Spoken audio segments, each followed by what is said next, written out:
자, 중개보수 하다가 쉬었는데, 아까 이게 더 받는 거, 초과하는 부분들, 문자 얘기를 잠깐 했었는데요. 여러분들이 이제 보통 보면, 여기 이제 0.9% 요거, 잠깐 얘기하면서 그 얘기를 하다가, 제가 한번 얘기를 하나 좀 더 할 게 있어요. 여러분들이 초과 수수하는 거 있죠? 초과해서 받으면 어떻게 된다 그랬어요? 초과해서 받으면 뭐에 해당되죠? 예, 금전이 저쪽에 있었죠? 예, 한 푼에도 더 받으면 예, 1년 이하 징역 또는 1차원 월급 있었죠. 근데 여러분들이 아마 대부분 자, 우리나라에서는 이제 주택은 거의 정착이 돼서 요율이 그래서 초과해서 받는 것이 거의 없었어요. 근데 아직까지 상가 부분은 상가나 토지 있죠. 그거는 상당히 많이 초과해서 받습니다. 상가도 왜 그냥 단순하게 잠깐 조그만 입점하는 거 이런 거는 그래도 법정 그냥 0.9% 하는데 보통 큰 이런 빌딩들 거래하는 거 있죠. 이런 거 같은 경우는 중개보수가 보통 한 상당히 10억짜리 예를 들어 10억짜리라면 한 2천 정도를 막 요구하고 3천 정도 요구를 해요. 그리고 그렇게 받으면 그것이 마치 뭐인 것처럼 자기의 실력인 것처럼 많이 합니다. 근데 어쨌든 법적으로는 이렇게 되죠. 그러니까 이제 여기 혹시 계신 분 중에서 중개 실무 쪽에 계신 분들 계실지 모르겠는데 그렇게 하는 것이 내 실력이고 그것이 부동산 중개업계에서 당연한 일이라고 생각하시는 분들이 의외로 많아요. 근데 이거를 여러분들이 사실은 좀 고쳐줘야 돼요. 이게 이제 아까 0.9% 가지고 주는 입장과 받는 입장이 틀리다 그랬죠. 예를 들어서 900만 원 주는데 주는 입장에서는 많다 그러고 받는 입장에서는 적다 그러겠죠. 이제 이것만 갖고도 충분히 할 수 있으니까 여러분 이제 초과해서 받는 부분은 가능하면 이제는 갖지 마시고 어쩌다가 받을 수도 있어요. 의뢰인이 알아서 더 줍니다. 받아야 돼요? 받으면 안 돼요? 일단 이론상으로는 아까 저기서 있죠. 이론상으로는 받으면 안 되죠.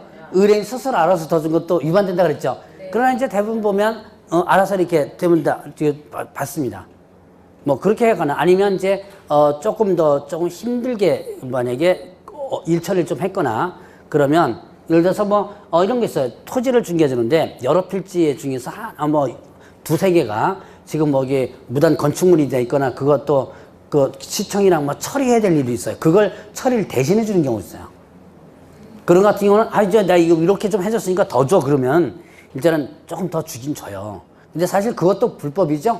법에는 위반된다. 한 푼에도 더 받으면 안 된다 그랬죠. 그런데 어쨌든 그런 케이스 말고는 가능하면 바가지 씌워서는 안 된다. 제가 이제 그 부동산 중개 쪽에 있는 기사들을 보면요. 여러분들 혹시 그런 기사들 보셨어요? 공중에서 보수가 어쩌고저쩌고 이런 기사들 가끔 나오거든요. 밑에 댓글 보면 얼굴이 뜨거워져. 낯이 뜨거워집니다, 이게. 좋은 소리가 나와요? 나쁜 소리가 나와요? 여러분도 혹시 밑에다가 또 신나게 또 욕 써놓은 거 아닌가 모르겠네. 근데 진짜 나쁜 소리만 나옵니다. 그 정도로 이미지가 상당히 안 좋아져 있어요. 그래서 특히 주택 같은 거, 저당권 있는 거 같은 거 있죠. 그런 것 중개적으로 괜찮다고 집어넣었다가 사고 나는 경우도 많고. 그래서 여러분들이 이제 이런 부분은 초과해서 받는 부분은 가능하면 이제 안 하는 게 좋다. 아마 몇 번 제가 강의하면서 좀 얘기를 할 거예요. 그리고 특히 초장 때는요, 초기 때는 조금 FM들 하는 것이 좋습니다. 자, 어쨌든 이제 이게 주택과 주택 외로 해놨는데, 보죠. 지금 오피스텔은, 원래 오피스텔은 무슨 용도예요? 사무용도죠. 그래서 이 오피스텔은 원래는 업무용이라고 합니다. 업무용이라고 표현해요. 그러니까 여러분들 오피스텔 같은 경우는 이렇게 사무실이나 이런 용도죠. 근데 오피스텔을 뭘로 많이 써요? 주거 용도로 많이 쓰죠. 근데 이 업무용이기 때문에 오피스텔을 갖다가 매매하거나 임대차하면 그럼 결국 몇 프로예요? 0.9%. 이걸 받는 거예요. 이걸 받는데 이제 이게 문제가 생깁니다. 나는 뭘로 들어왔는데 이거는 여기다가 사무실 할 것도 아니고 살려고 주거용으로 들어왔는데 0.9% 받으니까 이건 너무 심하지 않느냐. 이것도 또 민원이 들어와요. 그래서 조건을 달아놨습니다. 자, 오피스텔 같은 경우는 일단 네 가지 조건인데요. 85제곱미터 이하. 전용 면적이 얼마 이하다? 85 이하이고, 그 다음에 전용 입식 부엌 있어야 돼요. 부엌. 입식 부엌이니까 여기에 상하수도 시설을 갖춘 이런 조건이 있어요. 그러니까 뭐가 있어요? 싱크대 위에 물하고 밑에 하수까지 같이 있는. 그 다음에 또 부엌이 있으니까 기본적으로 뭐가 또 있어야 되죠? 취사 시설이 당연히 있어야지만 되죠. 그래서 이런 부엌이 있어야 되고, 그 다음에 욕실과 욕실, 그 다음에 화장실이 있다면, 자, 네 가지. 요즘 뭐 오피스텔 화장실 없는 오피스텔 없죠. 공동 화장실 이런 건 없죠. 예. 그래서 일단 85 이하이고 부엌, 욕실, 화장실 요 네 가지가 있다면, 요게 네 가지가 몽창 있어야 돼요.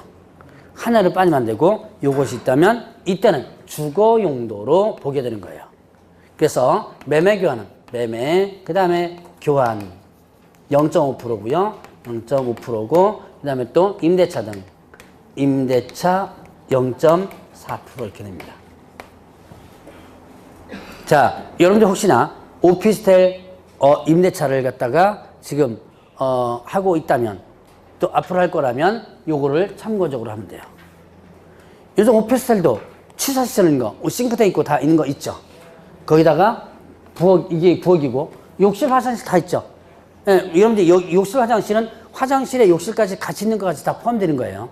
자, 그래서 이런 경우는 이렇게 받아라. 아예, 자, 여기서 조심할 거는 이제 나중에 이제 문제 구성할 때 이런 거 나옵니다.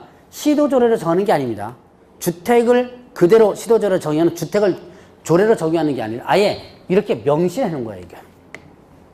이렇게 받아라. 이렇게 요거 범위 내에서 협의해서 받는다.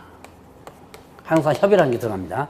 협의해서 받는다. 그러니까 나중에 오피스텔 혹시나 임대차 하거나 이런 사거나 그러면 요거 참고를 일단 하시면 돼요.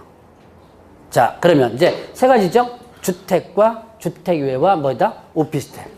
그럼 이제 중개보수 계산 어떻게 하냐? 계산 방법도 기왕 본 김에 계산 어떻게 하나 보죠. 자, 매매는 매매가에다 해당 요율 하면 되겠죠? 자, 그러면 이제 월세가 임대차. 많이 하는 것이 월세가 있는 임대차입니다. 월세가 있는 임대차. 자, 보증금 더하기 월세 곱하기 100. 보증금 더하기 월세 곱하기 100. 이렇게 계산합니다. 그러니까 보증금이 만약에 5천만 원이라면, 자, 보증금 5천만 원, 월세 100만 원, 월세가 월 100만 원씩 월세 집어넣습니다. 자, 그러면 중개보수 기준 금액이 얼마예요? 100만 원에 100 곱하면 얼마? 손가락 꼽아 보세요. 이렇게 하면 나올 겁니다, 아마. 100만 원에 100 곱하면 1억이에요, 1억. 예. 지금 한 분이 맞췄어요. 한 분이 맞췄어요. 그냥 100에 100 곱했죠? 제가, 여기다 써놔야 돼요. 100만 원. 이렇게 써놔야 되겠어요. 자, 1억이죠? 예, 1억에다가 5천만 원 하면 1억 5천이죠. 1억 5천에 거기 해당 요율. 상가 같은 경우 1억 5천에 0.9%. 이렇게 하면 되는 거예요. 이렇게 계산하면 되는데, 자, 여기 이제 시험 문제 상당히 잘 나오는 것 중에 하나입니다. 자, 근데 이렇게 계산하여, 얼마 미만이라면 5천만 원 미만이라면. 자, 이제 여기서 또 용어 하나. 실제 시험 문제 나왔었습니다. 미만이면 5천만 원이 들어가요? 안 들어가요? 안 들어가요. 네, 안 들어가요. 혹시 다른 과목에서 이런 거 연습했어요? 안 했어요? 다른 과목에서는 연습 안 했는데 여기서는 연습해줘야 돼요. 이게 실제 시험 문제 나옵니다. 자, 실제 시험에서 딱 5천만 원으로 해가지고 문제가 한번 나온 적이 있었어요. 자, 그럼 5천만 원이면 5천만 원 미만이에요? 아니에요? 딱 5천만 원 계산했는데 5천만 원 미만이 아니죠. 예. 자, 이렇게 어쨌든 5천만 원 미만이라면 다시 계산합니다. 보증금. 보증금 더하기 월세 곱하기 70으로 다시 계산하는 거예요. 이게 왜 이렇게 이중 계산하냐면 보증금 좀 적은 소액 보증금 좀 영세 임차인들 있죠? 그 사람에게 너무 중개보수가 너무 비싸게 나간다 라는 게 또 여론이 또 들고 일어나가지고 그 다음에 이렇게 냈습니다. 처음에는 이제 이렇게만 됐었어요.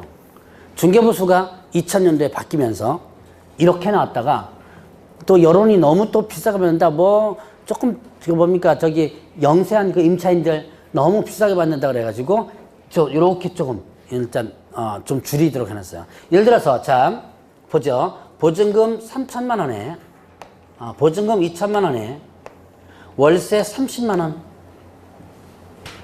자 보증금 2천만 원에요. 월세 30만 원짜리 임대차 들어갑니다. 계산하면 얼마죠? 일단은 이렇게 계산해 줘야 돼요. 100으로 계산해 봅니다. 100으로 계산하니까 얼마예요?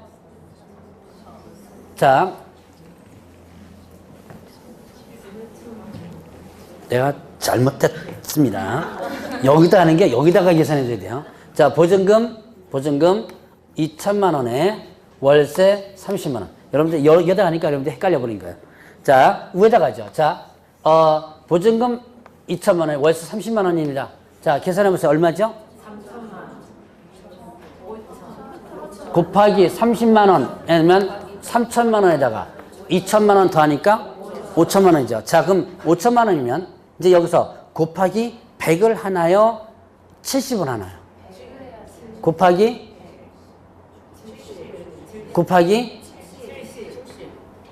100을 해야죠. 제가 금방 뭐라 그랬어요? 5천만 원 미만이라면 5천만 원이 들어간다 안 들어간다? 안 들어간다. 그러니까 5천만 원 딱 됐죠. 그럼 5천만 원 미만 여기에 포함되지 않죠. 그러니까 이건 곱하기 100이에요. 이게 22회 때 문제 나온 거예요. 자, 그러면 이제 이렇게 될 때는 그냥 곱하기 100 하면 됩니다. 자, 나중에 제가 모의고사 같은 데도 다 내는 거예요, 이게. 자, 그러면 이제 이렇게 보죠. 보증금 2천만 원에 월세 20만 원이에요. 그럼 일단 이렇게 계산을 먼저 하라는 얘기죠. 해보니까 얼마예요? 4천만 원이죠. 5천만 원 미만이 됐죠. 그러니까 어떻게 한다? 다시 계산은 이렇게 계산하는 거야. 자, 그러니까 여기에 2천만 원에 월세 20만 원이니까 자, 27이 14, 1,400만 원이죠. 여기다가 2천만 원 더하면 3,400. 그러니까 이때 어떻게 돼요? 4천만 원 갖고 중개보수 계산하는 게 아니라 얼마 가지고? 3,400 갖고 계산해라. 자, 이거 아무래도 보수가 어떻게 돼요? 좀 떨어지죠. 이렇게 이중계산이에요. 그래서 이중계산이기 때문에 시험 문제 요걸 가지고 계산문제가 곧잘 나와요. 자, 그래서 이렇게 계산이 된다라는 것만 알고, 요거는 여러분들이 알아두시면 지금 당장이라도 써먹을 수 있는 거예요. 어디 가가지고 중개사무소 가서 당장이라도 써먹을 수 있는 겁니다. 자, 이제 이렇게 해가지고 이제 중개보수에 대한 부분을 대략 맞추는데, 자, 하나의 용어를 한번 보고 일단 넘어갑니다. 자, 실비라는 내용이 있어요. 실비라고 하는 건 뭐냐면 비용이에요, 비용. 자, 어차피 11월 10월은 개념에 대한 부분을 중점적으로 하다 보니까, 자, 일단 기왕 본 거 별로 중요한 거 아니지만 그래도 여러분들한테는 듣고 넘어가야 될 부분이 있습니다. 비용이에요. 자, 개혁분야에서는 뭐를요? 비용을 받아낼 수 있어요. 자, 실비라고 하는데요. 자, 이 비용이 뭐가 있냐면 권리관계 확인에 소요된 비용이 있고, 그 다음에 계약금 등에 대한 예치 비용이 있습니다. 예치 비용이 있다. 자, 권리관계 확인에 소요된 비용. 이건 무슨 비용이에요? 자, 여러분들이 저번 주에 배웠던 거 보겠습니다. 확인해서 뭐 해주는 거? 설명을 해줘야죠. 확인 설명이라고 그랬죠? 이때 어떻게 설명한다고 그랬어요? 성실 정확하게 뭐 하고? 설명을 하고, 그 다음에 근거 자료를 뭐하라? 제시하라. 뭐 이런 내용 있었죠? 저번 주에 했던 거 잠깐 한번 봤을 겁니다. 그러니까 성실 정확히 설명하고 근거 자료 제시해 줘야 돼요. 근데 근거 자료 제시하려면 발급받아야죠? 등기상 증명서라든가, 그 다음에 또 뭐 토지대장이라든가 건축물대장이라든가 발급받아야죠? 이때 그 발급받는 비용들 얼마예요? 등기상 증명서 발급받는데 700원인가요? 인터넷에서 하면 700원 정도 나오죠. 예, 건축물대장인가 1000원인가 하죠. 1000원인가 1200원인가 그렇죠. 1000원인가요? 예, 그런 거. 자, 그런 비용들. 그럼 합쳐봤자 얼마 나와요? 한 2,000원, 3,000원, 4,000원 좀 나오겠죠? 거기다 뭐 토지 이용계획 확인서 발급받고 하면 한 4,000원 정도 나와요. 4,000원을 여러분들한테 자, 요 비용 4,000원 나왔으니까 4,000원 주세요. 달라고 하나요? 달라고 하면 욕만 먹죠. 근데 문제는 뭐냐면 법적으로 받을 수 있는 돈입니다, 이게. 법적으로 받을 수 있는 돈인데 근데 어떻게 한다? 대부분 안 받죠. 대부분이 아니고 거의 안 받아요. 왜냐? 그거 받으려고 더 받으려고 그러다가 욕만 진짜 들어놓으면 몇천 원 받기 위해서. 그래서 아예 안 받아요. 그런데 법적으로는 이런 비용을 받을 수 있도록 하는 거예요. 이거는 누구한테 받냐면 자, 권리 이전 의뢰인. 이게 권리 이전 의뢰인. 이거 저번 주에 그림을 그려가지고 막 설명드렸어요. 권리를 이전하고자 하는 의뢰인이죠. 누구죠? 예, 내가 돈을 받고 상대방의 권리를 넘겨주는 사람이죠. 매도나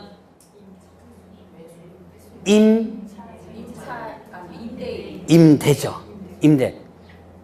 자, 매도나 임대 의뢰인을 받습니다. 그러니까 자, 중개보수는 어떠냐면 양쪽으로 받아요. 자, 아까 저기에서 900만 원을 양쪽으로 해가지고 얼마? 네, 1,800 이렇게 받는다 그랬죠? 근데 이제 실비 이 비용은 한쪽으로만 받습니다. 얘한테만 받아라. 그럼 왜 얘한테만 받아 그러냐? A하고 B하고 그다음에 개업공개사 갑이 있는데 자, 지금 이 갑이 요 권리관계 확인에 소요된 비용, 등기부 열람 비용이나 이런 것들을 얘한테 받으라 그랬죠? 그 이유가 자, 만약에 얘 없이 A와 B가 직거래한다면 권리관계 확인을 누가 해줘야 돼요? A가 해줘야죠. 이걸 누가 대신해 주는 거예요? 갑이 대신해 주는 거죠. 그래서 얘한테만 받아라는 거예요. 자, 이런 비용이 있고요. 자, 그 다음에 계약금 등 예치 비용이 있습니다. 계약금 등 예치 비용은 아까 계약금 등 예치와 관련해서 계약금 등 반환채무 이행 보장 있었죠. 개업공개사는 그 계약금 등 예치를 권고할 수 있다 그랬죠. 권고할 수 있다 의무는 아니라 그랬습니다. 그런데 그거를 누구 명의로? 개업 공인중개사 명의로 예치하면 자, 제가 강의를 안 한 부분이 있지만 비용이 나온 게 있어요. 그 비용을 받을 수 있습니다. 근데 그 비용을 누구한테 받냐면 이거는 권리 취득 의뢰인. 권리 취득 의뢰인. 자, 권리 취득 의뢰인 누구예요? 매수, 임, 차. 그러니까 자, 다시 한번 권리 이전을 하려면 권리를 넘겨주는 사람이죠. 넘겨주는 사람이니까 매도나 아니면 권리 이전이니까 넘겨주는 거 임대. 자, 권리 취득 의뢰인은 권리를 가지고 오는 사람이죠. 그래서 매수나 임차 이런 사람들이죠. 자, 그럼 이거는 얘한테만 받아 그랬어요. 여러분들 이유는 제가 아까 이 제도 설명하면서 있을 거예요. 이 계약금리 예치제도, 계약금리 반환 채무 이행 보장 제도는 누구를 위한 제도라 그랬죠? 예, 얘를 위한 제도라 그랬죠. 그래서 얘한테만 한다. 자, 그래서 이런 실비라는 게 있구나. 나중에 한번 요거는 좀 한 번 더 할 거니까 실비라는 게 있구나라는 것만 일단 구분하면 돼요. 근데 실비는 현실적으로 어떻게 돼요? 거의 안 받죠. 그러나 법적으로는 이렇게 받을 수 있는 제도가 있습니다. 자, 그래서 이렇게 해서 이제 중개보수와 관련된 부분을 한번 정리를 해봤고, 자, 그러면 이제 148페이지 보죠. 148페이지 뭐가 나와요? 네, 공인중개사 협회. 자, 협회는 전문 직종 사람들이 모인 단체입니다. 변호사가 모이면 무슨 협회죠? 변호사협회. 의사가 모이면 예. 이렇게 되죠. 법무사가 모이면 법무사협회가 되는 거죠. 협회 여러분들 많이 보셨을 거예요 아마 주변에. 그러면 공인중개사협회는 누가 모인 단체다? 아, 썩는 사람이 있고 그래도 기억하는 사람이 있습니다. 자, 공인중개사가 모인 단체다 그러면 안 된다고 제가 했었어요. 제가 아마 요 협회 부분에서 이전에 얘기할게요. 자, 간판을 보니까 뭐라고 됐어 지금? 공인중개사 협회라고 그랬죠. 그런데 누가 모인 단체다? 예, 개업 공인중개사가 모인 단체다. 자, 그러면 공인중개사협회, 바로 개업중개사가 모여가지고 자기네 권익 향상이라든가 그 다음에 또 뭐 이익을 위해서 일단 뛰는 거죠. 자, 그러면 결국은 어떻게 돼요? 여러분들이 협회하면 이익단체입니다. 이익단체.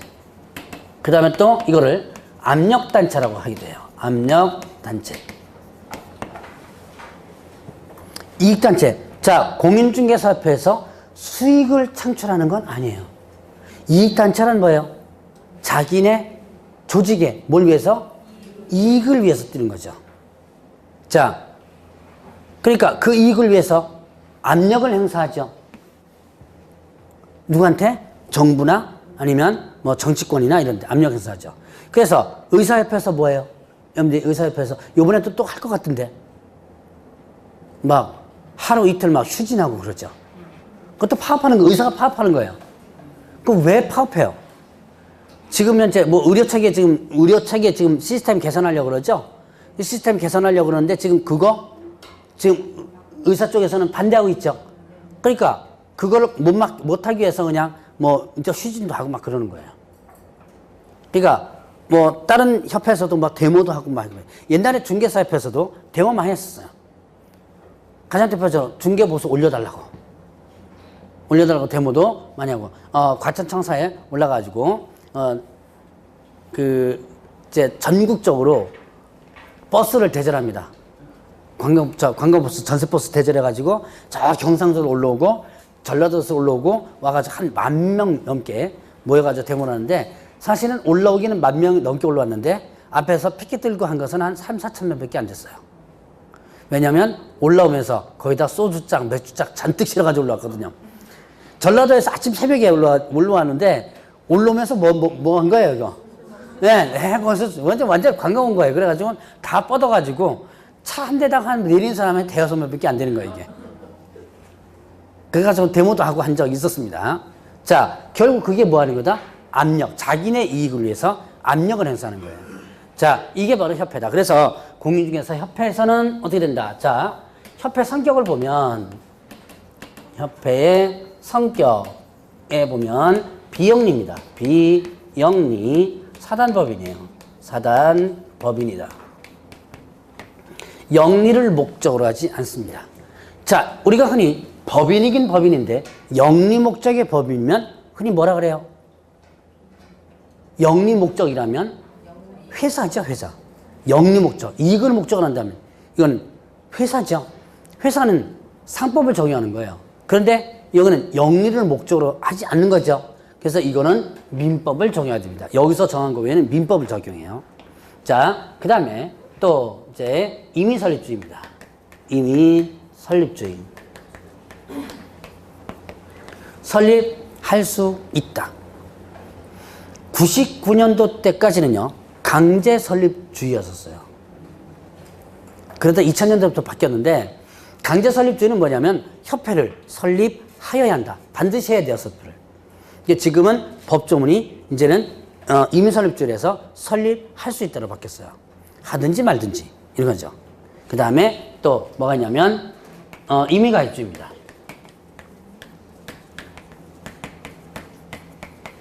이게 뭐예요? 임의가입주의. 가입해도 되고, 안 해도 되고. 옛날에는 강제가입주의였었어요. 그래서 옛날에는, 협회가 아니고, 여러분들 이제 중개사무소 개설 등록하죠? 하면, 그 명단은 지금도 통보되지만, 협회로 통보되고요. 그리고 나서 한 달 뒤에 뭐가 날라오냐면 지로용지가 날라옵니다.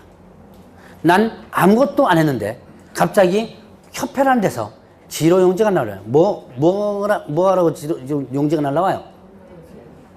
예, 가입비하고 월 회비 내라고. 지로용지 날라옵니다. 이제 날씨죠. 왜? 나는 가입도 안 했는데 무슨 소리냐? 왜냐면 그때 규정상으로 강제 가입주였었어요. 그러다가 이제 2000년대 많이 바뀝니다. 2000년대부터 이제 임의 가입주의, 협회 가입을 안 해도 됩니다. 그래서 안 하고도 지금 중개업하는 사람들 많아요. 자, 근데 가능하면 여러분들이 이제 협회를 가입해 주는 게 좋아요. 자, 이건 조금 이따가 설명드리는데 이유가 바로 이제 여기서 나옵니다. 또 협회는 뭐냐면 복수주의예요. 요게 문제입니다. 복수주의. 복수가 뭐예요? 복수혈전할 때 복수가 아니고 여러 개의 협회가 설립될 수 있다. 그러니까 협회는 지금 현재 공인중개협회는 2개가 설립되어 있습니다. 요즘처럼 노조도 왜 복수노조가 가능하다 그러죠? 그것처럼 협회도 2개의 협회가 설립될 수 있도록 해놨습니다. 처음에는 이제 단일협회였는데 2000년대에 이런 복수주의 여러 개가 설립될 수 있도록 이제 열어놓습니다. 그러면서 제카닥도 어떤 사람이 이 협회를 또 만들어요. 소면은 이제 이런 감투 쓰는 걸 좋아하는 사람 많습니다. 그래가지고 협회를 만드는데, 자, 그래서 지금 옛날에는 이제 지금 한국 공인중개사 협회와 그 다음에 또 대한공인중개사협회, 대한공인중개사협회 이렇게 2개가 있었어요. 쌍벽을 이루고 있었습니다. 요거 좀 약했지만 협회가 2개가 되면 좋을 것 같아요, 나쁠 것 같아요? 일단 좋은 것도 있고 나쁜 것도 있어요. 서로 끌어들이려고 협회 회원 가입하고 각각 공제. 자, 아까 공제라는 거 있었죠? 공제 협회에서 하거든요. 공제 수입 꽤 괜찮아요. 자, 그거 하기 위해서 이거 어떻게 한다? 우리한테 오면 이만큼 주겠다. 그래서 옛날에는요, 이렇게 할 때는 이제 협회 회원하고 공제 가입하죠? 그러면 한 보따리씩 줍니다. 한 10몇 년 전이니까 그때는 이제 인쇄된 계약서를 많이 쓸 때예요. 2000년 초반 때 협회가 만들어지면서 이제 계약서도 이따 맞고 공짜로 주고 뭐 법정 같은 것도 좀 주고 뭐 잔뜩 하여튼 이런 거 저런 거 잔뜩 줘요. 한 보따리씩 주니까 어떻게 돼요? 거기 또 현혹해가지고 또 여기 가입하고 그래요. 그러니까 이제 그런 거 주다 보니까 여기가 좋네, 저기가 좋네, 뭐 이러죠.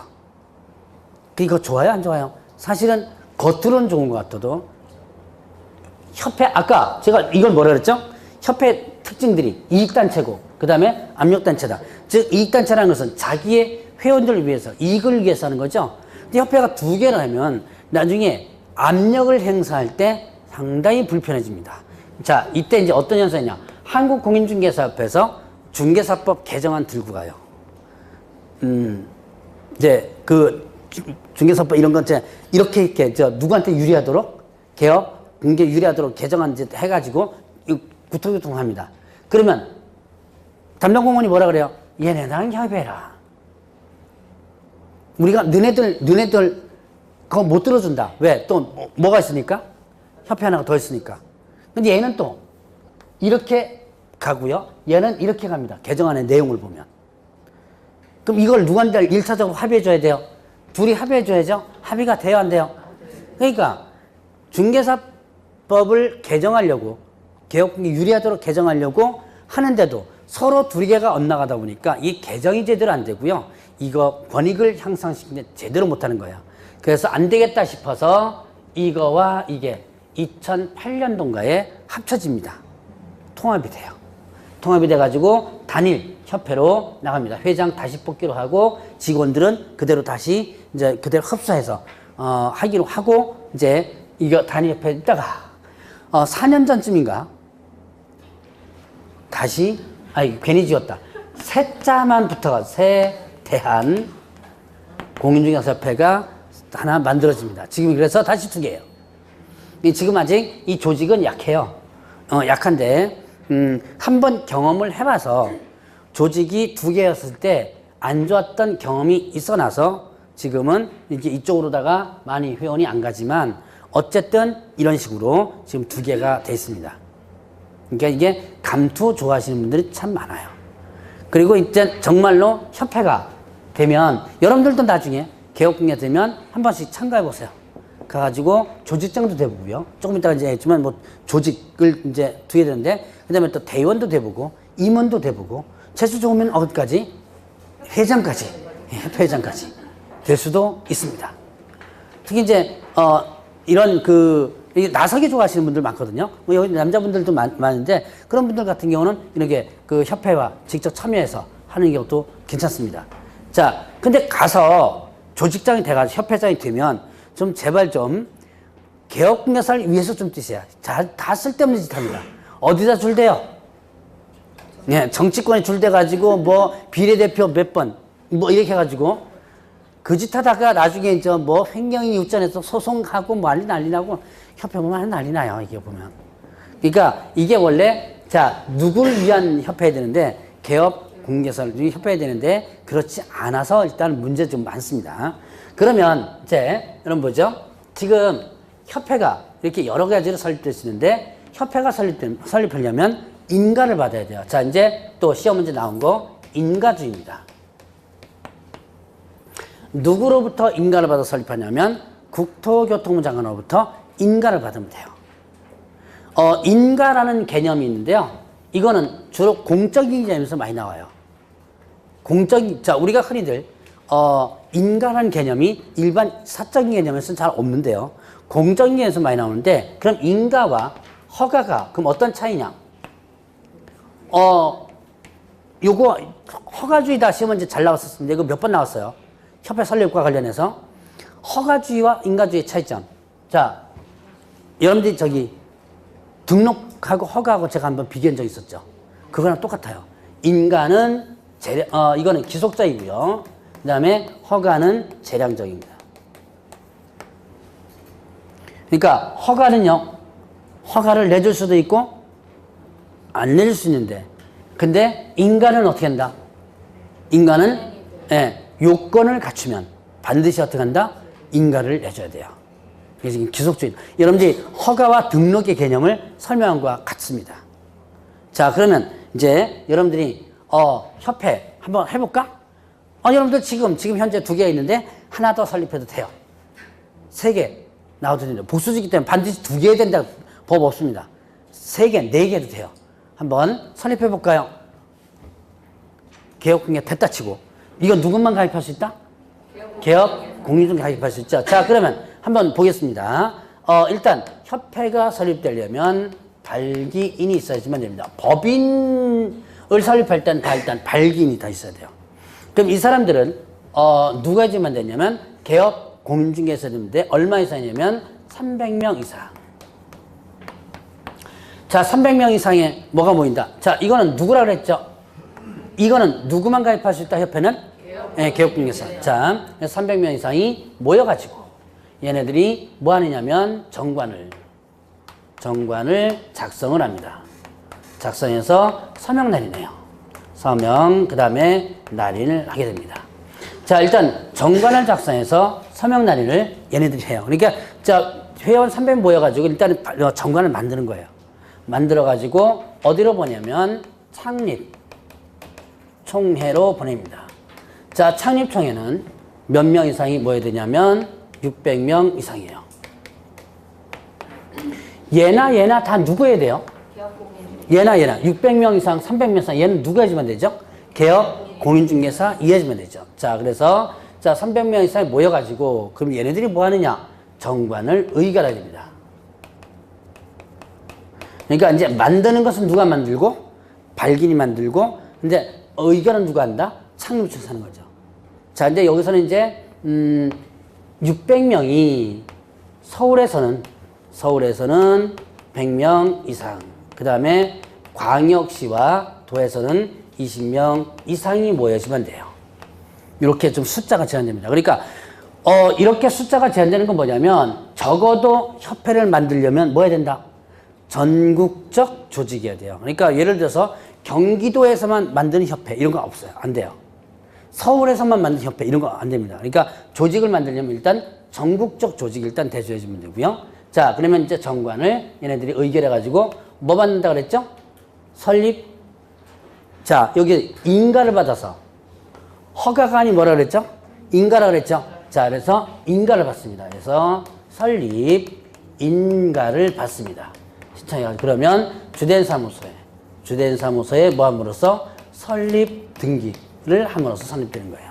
대략 협회가 설립되는 절차가 이래요. 자, 시험 문제는 뭐 요런 뭡니까? 숫자 같은 게 좀 잘 나오는데 어쨌든 대략 요 정도로 절차가 나온다라고 보시면 돼요.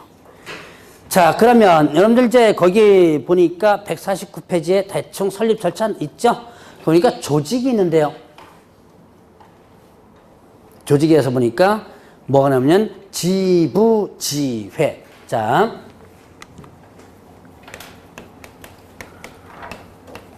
일단 조직이 어떻게 되냐면 주된 사무소가 있습니다. 이건 뭐예요? 소위 말하는 중앙이에요. 지금 한국공인중개사협회 같은 경우는 중앙회가 봉천동인가 있어요. 있고 세대화는 잘 모르겠는데 자 어쨌든 이렇게 중앙회가 있고 그 다음에 지부는요 일단은 어디다가 시도에 지회는 시, 군, 구회 이렇게 돼요. 그러니까 자 경기도 뭐죠?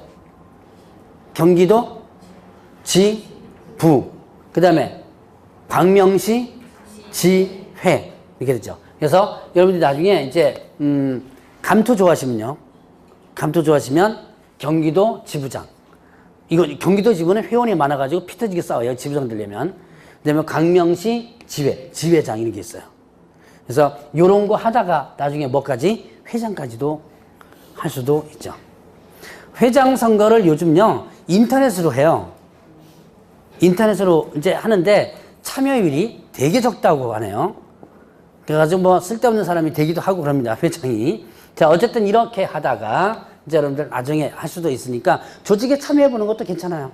직접적으로. 이게 여러분들이 저기 뭡니까? 공부를 하고 공인중개 자격을 취득하게 되면 앞으로, 할 일들이 무궁무진하게 많아요. 나중에 공부를 좀 더 해서 지금 대학 교수하는 사람도 있어요. 지금 겸임교수라고 있죠, 왜? 그래서 여러분들이, 나중에, 이제 공부를 조금 더 한 다음에, 그 다음에, 뭐, 석사학위, 박사학위까지 간 다음에, 그 다음에 대학 교수할 수도 있고요. 여기 보니까 뭐 젊으신 분들 아주 많네요. 그것까지도 나갈 수 있습니다. 그러니까 또, 뭐 이렇게 해가지고, 조직장 해가지고, 협회 회장 하다가 쓸데없는 또, 나중에 또, 곁다리 해가지고선, 뭐 비례대표 해가지고선, 뭐, 국회의원까지 몰라도, 뭐 시의원까지도 할 수 있는 부분도 있을 것이고, 그러니까 여러분들이 갈 길은 상당히 많다. 이 자격증을 취득하고 부동산 중개업을 하신다면, 자, 어쨌든 간에, 자, 이렇게 지부지회라는 조직들이 있다라는 거 구분을 해보면, 그리고 뒤에 가면 협회 업무를 한번 보세요.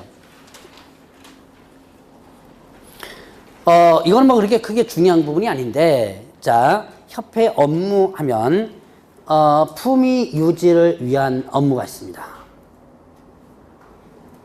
완전 추상적이죠, 왜? 품위 유지를 위한 업무. 품위 유지. 어떻게 품위 유지? 나쁜 짓 하면 안 된다, 뭐 이런 거예요. 자, 그 다음에, 자, 중개대제 연구, 제도에 대한 연구 개선하는 업무. 이제 이거는 아까 제가 잠깐 얘기했죠, 왜? 이제 지금은 정책연구소인데, 옛날에 뭐 연구과 이런 게 있었습니다. 부서에서 중개사법 개정안을 가지고 만들어가지고 국토교통 쫓아다니고 국회 쫓아다니고 뭐 이런 게 있어요. 그게 이제 연구 개선의 업무고, 그 다음에 자질 향상을 위한 지도교육 연수원 업무도 합니다. 그래서 협회에서 뭐 하냐면 교육을 합니다. 그래서 많은 전문 교육들이 있어요. 그러니까 여러분들이 공인중개사협회에 가입해가지고 그 협회에서 지금 하는 교육들도 많이 받으면 상당히 유용한 게 많아요. 제가 알기로 지금 거기까지 알고 있는 걸, 지금도 하고 있는 것 같은데, 풍수지리 교육도 해요. 지금 옛날에는 풍수지리라고 그러는데요. 지금 제가 홈페이지 들어가 본 지가 오래돼가지고, 지금은 부동산 생활교육, 생활 무슨 해가지고 나오더라고 보니까. 자, 부동산, 뭐 생활, 뭐 이렇게 해가지고 나오는데, 풍수지리 교육도 한번 받아보세요.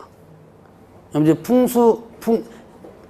뭐, 공부했었어요? 풍수? 저도 한때는 좀 공부를 했었는데, 뭐, 좌청력, 우백구, 구백개 모릅니다, 지금은. 이거 배운 지가 꽤 오래돼가지고. 그거 배워놓으면 나중에 토지 같은 거 중개해줄 때 괜찮아요. 그냥 아는 척 정도를 할 수 있습니다. 뭐 그런 것들. 자, 이제 협회에서 다 교육하는 게 있어요. 자, 그 다음에 또, 자, 거기 밑에 보니까 부동산 정보 제공에 관한 업무가 있었죠?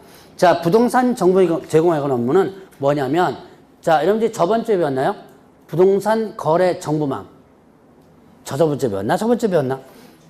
저번 주에 배웠나요? 부동산 거래 정보망 있죠? 그걸 현재 어디서? 협회에서 지금 운영하고 있습니다. 자, 그리고 이제 시험 문제 상당히 잘 나오는 뭐냐면 공제.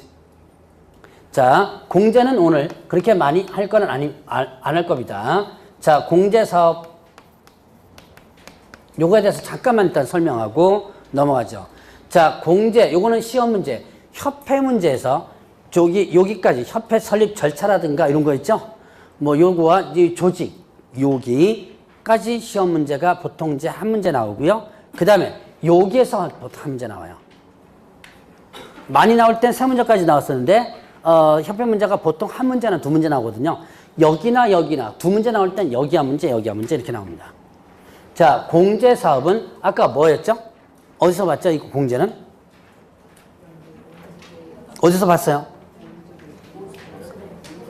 자, 요거는 일단 손해배상 책임을 위한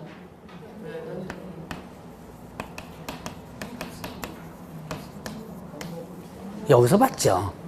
업무보증 설정. 자, 기억하시죠? 자, 일단은 보증보험에 가입하거나 아니면 또 공제에 가입하거나 아니면 또 뭐 하거나 공탁을 하거나 이렇게 됐었죠? 자, 바로 요 공제입니다. 그러면 협회에서 가장 지금 중점 사업이 공제예요. 왜요? 돈이 가장 많이 들어오거든요. 아까 1억이면 자, 업무보증 설정 1억이죠? 1억이면 얼마 낸다 그랬죠? 25만 원. 혹시 좀 실무하시는 분 계세요? 지금 얼마 냈죠?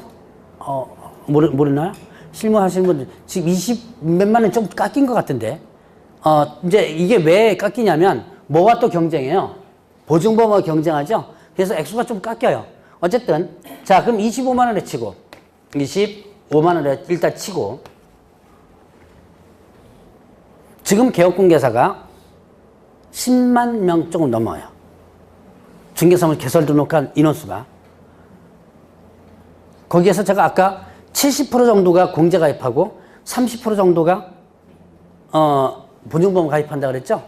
보증보험이 그럼 늘어난 거예요. 옛날에는 8대2 정도였었는데 지금은 조금 늘어났습니다. 자, 그럼 어떻게, 자, 보죠. 여기 25만 원 갖고 7만 명을 한번 계산해 보세요.